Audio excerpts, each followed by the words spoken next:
Hi there, my Panther Familia. Thank you so much for joining me today. In case you're new here, my name is Cassie, and I hope you guys enjoyed today's video. So today's video is actually going to be something simple, but something cute, and hopefully something that anybody who wants to try it can do it at home. So I will be turning myself into a ram. If you don't know what a ram is, it's basically what I like to call a billy goat, a little goat with little horns. Normally they have huge horns, but I'm going to do one with some cute little tiny horns. And I just hope that with some kind of creativity you guys can think of with the color that I choose, or whatever color you all choose, you guys can try it out. So with that being said, let's get to it. So what I also want to add is I would like to say a few horror stories while I'm on here, but I'll be saying that on recording, and I will be putting that on here so you guys can be spooked at home or just have a little few stories in mind to tell the kids at night or something. But hopefully you like.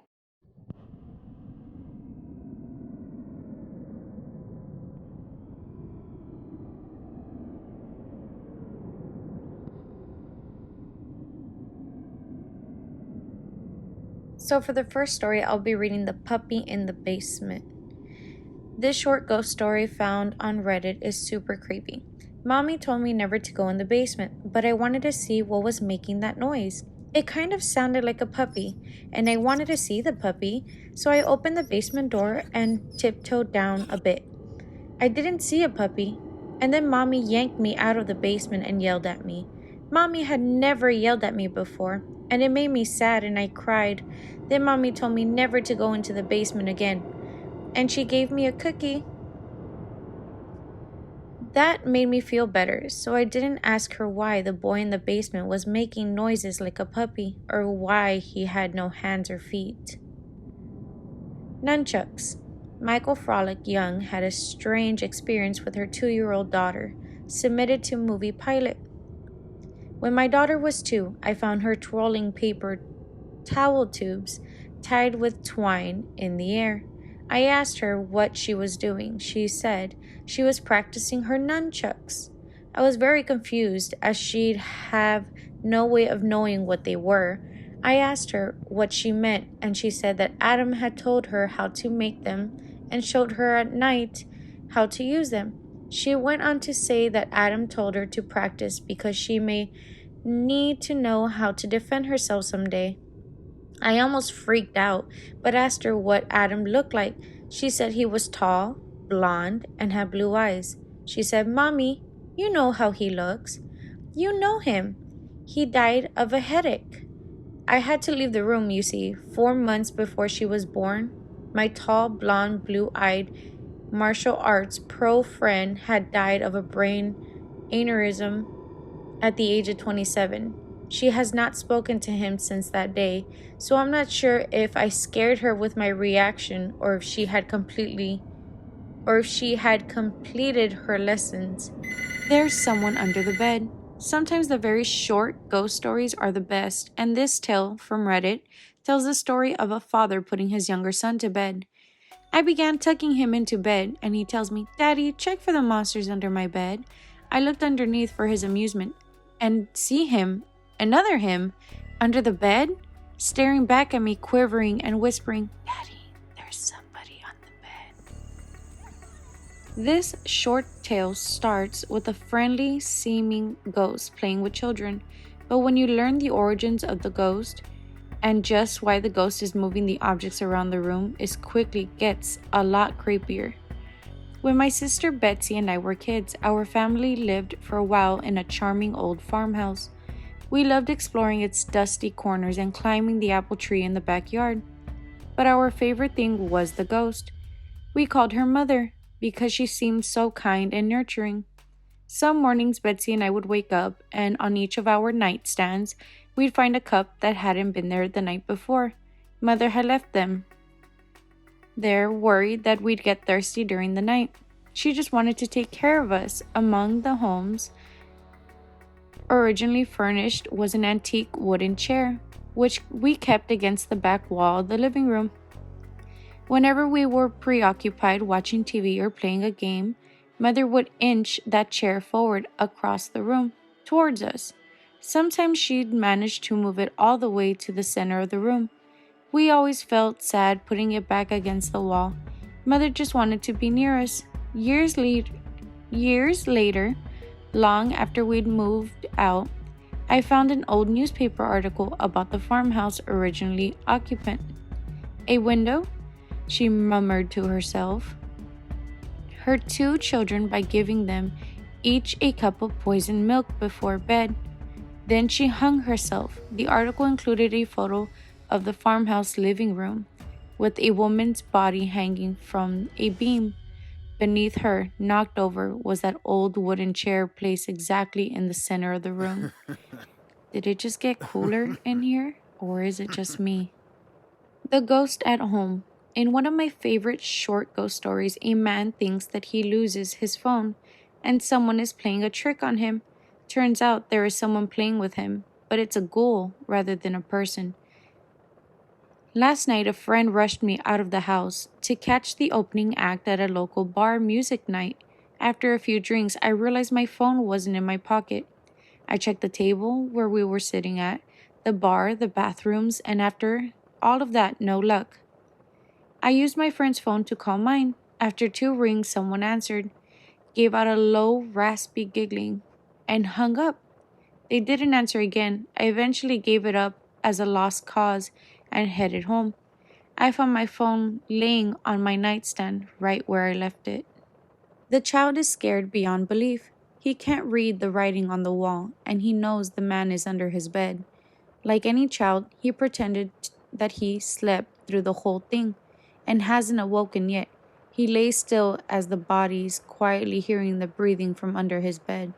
An hour passes and his eyes are adjusting more and more to the darkness. He tries to make out the words, but it's a struggle.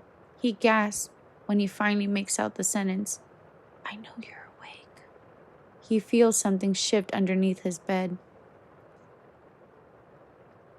The child is scared beyond belief. He can't read the writing on the wall, and he knows the man is under his bed. Like any child, he pretended that he slept through the whole thing and hasn't awoken yet.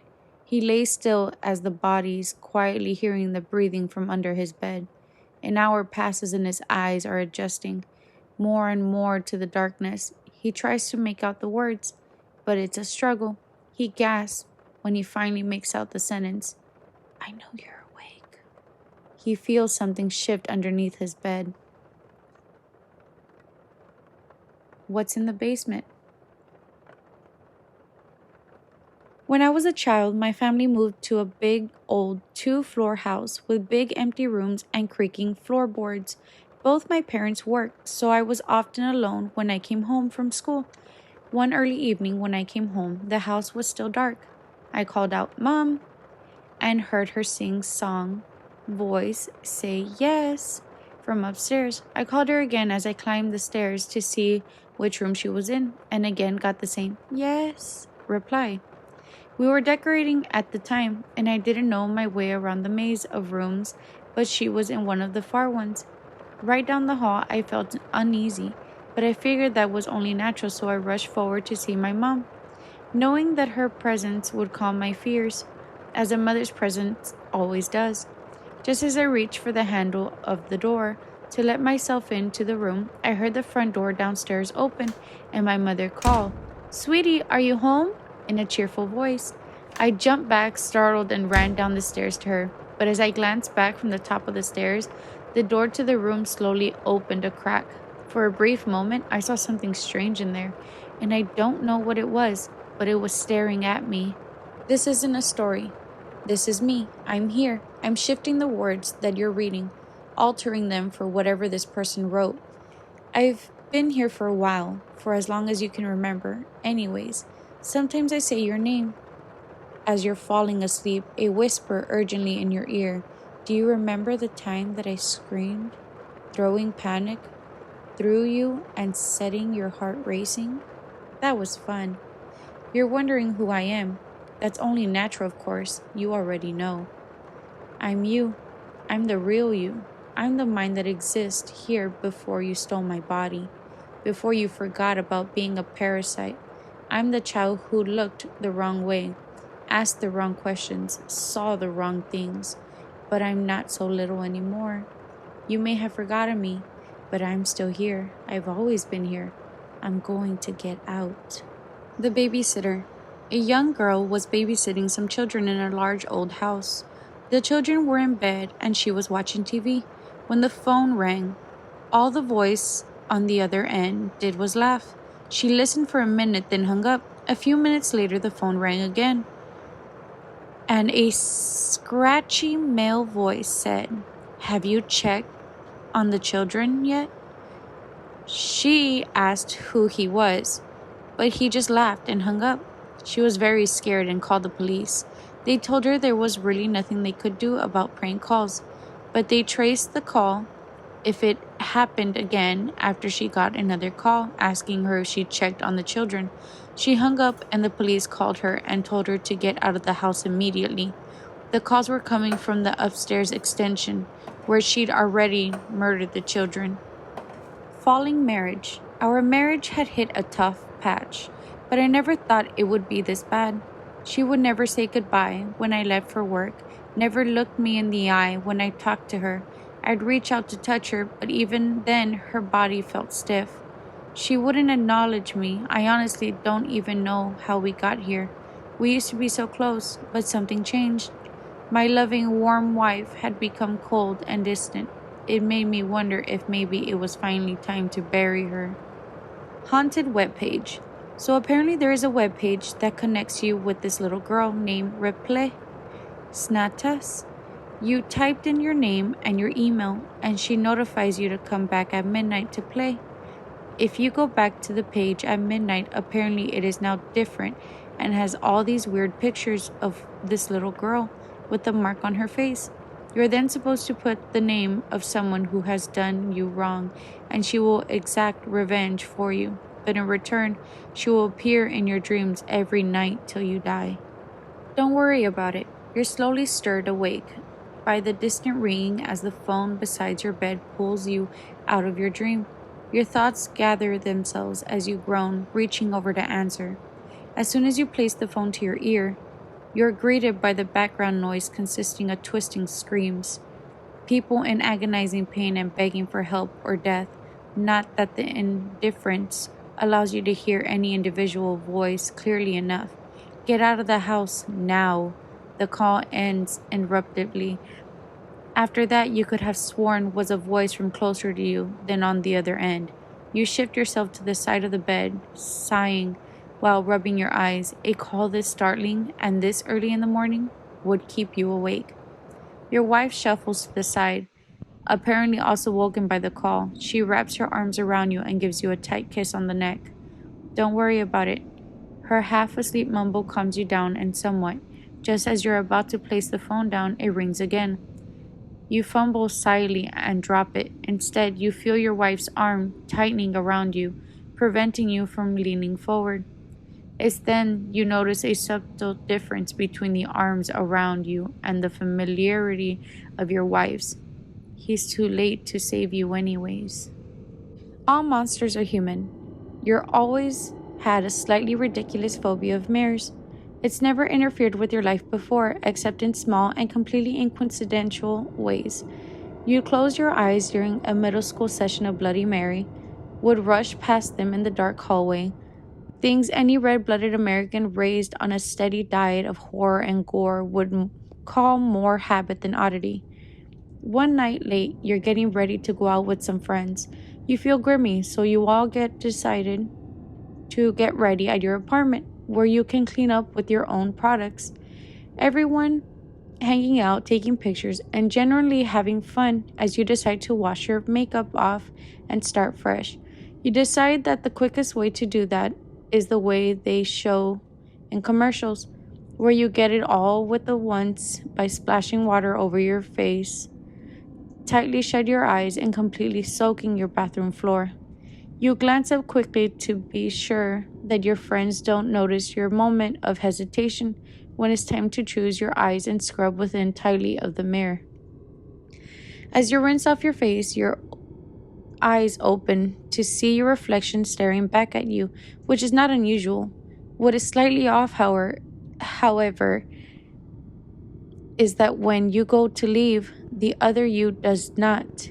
You stare to each other with wide eyes, waiting to see what happens next. You turn to your friends to see if they're seeing what you're seeing, to find their grins growing wider, too wide to be quite human. Their eyes turn as black as coal, and they start to walk towards you.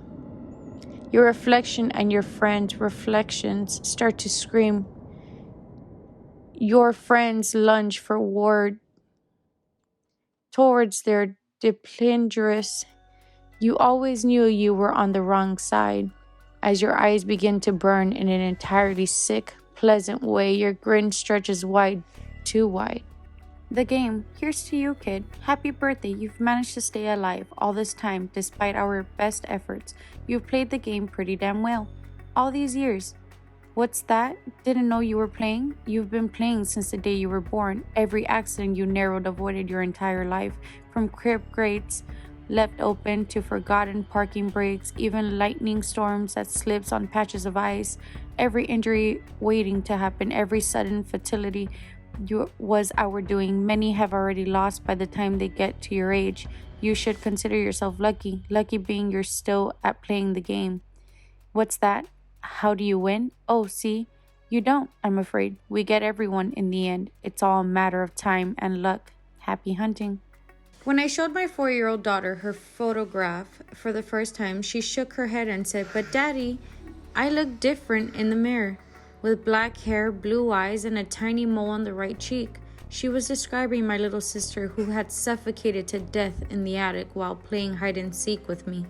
I watched a few kids while their parents were at the movies. I put the youngest kid, 4 years old, to sleep and watched TV. Till the parents came home. The next day, the parents called. According to the 4-year-old kid, I stood in the doorway and stared at him for a very long time, smiling. I was so confused. I didn't know what to say. "Daddy, why does Whiskers always leave dead mice outside our door?" my sweet daughter asked innocently. "I love how inquisitive she is." "Well, sweetie, it's actually kind of funny. Cats don't realize that we don't hunt like they do, so they kill things to help us because they think we're bad at being cats." Later, I tuck her in and kiss her forehead. As she closes her eyes, then I retreat to my study to finalize my plans. Tonight is the night I get the bastard who took my daughter's mother from us. I finish my plans, pack my bag, and head to his house. Except he's not there. I don't understand. All my planning, carefully monitoring his movements, he should have been there. I drive home frustrated, confused, mourning my wife all over again. For the justice we've been denied, I quietly open the front door and I see him, or rather his body, neatly displayed on the floor, stabbed to death, but the blood is cleaned up. No mess. My mind is a fog of confusion, sadness, and rage until I hear my daughter's bedroom door open. "Don't worry, Daddy. I know you're not very good at this, so I wanted to help you." Regret. My sister's funeral was earlier today. She was my little sister, practically still a baby. She didn't deserve to die, and not the way that she did, mangled, crushed flat, and crumpled up under a car's wheel. They wouldn't let us see the body. I haven't told my parents it was a suicide yet. I should tell someone, at least, because no one believes the driver when he tells them that she honestly did jump into the road and out of nowhere. An innocent man's life is being ruined because of my sister's selfishness. I told her she was being selfish, and I told her she would regret it, but I honestly didn't think that she would do it. I thought she was too young, too mean. Something as serious as that, the guilt is incredible. You wouldn't believe it. I wasn't there for her, and I should have been. I should have replied to her, and I didn't. I don't know if I can live with it. Maybe she had the right idea. I was right about one thing, though. Her regretting it. I could hear her crying in the coffin all the way through the service. This new old house. We bought an old house, my boyfriend and I. He's in charge of the new construction, converting the kitchen in the master bedroom, for instance, while I'm on wallpaper removal duty. The previous owner prepared everything, wall and ceiling. Removing it is brutal, but oddly satisfying. The best feeling is getting a long peel similar to your skin when you're peeling from the sunburn. I don't know about you, but I kind of make a game of peeling, on the hunt for the longest piece before it rips. Under a corner section of paper in every room is a person's name and a date. Curiously, got the best of me. One night, when I Googled one of the names and discovered the person was actually a missing person, the missing's date matched the date under the wallpaper. The next day, I made a list of all the names and dates. Sure enough, each name was for a missing person with dates to match. We notified the police, who naturally sent out the crime scene team. I overheard one text say, "Yep, it's human. Human? What's human? Ma'am, where's the material you were removing from the walls already? This isn't wallpaper you were removing." "Please, Mommy, let us in," they screamed outside the house. Meanwhile, inside the house, a terrified woman desperately trying to call the police, unable to comprehend why those men were wearing the faces of her dead kids as... So, these are the few looks that I have prepared for you all. I hope you have enjoyed the few stories that I was able to come up with for here. I had a fun time being able to give off a few stories, and hopefully I'll be able to give in a few more tomorrow. So with that being said, I hope you guys can continue watching and see the final image of how this whole look decided to come out. Thank you again for listening, and I hope you enjoy the rest of this video. Okay, so this is my finishing look.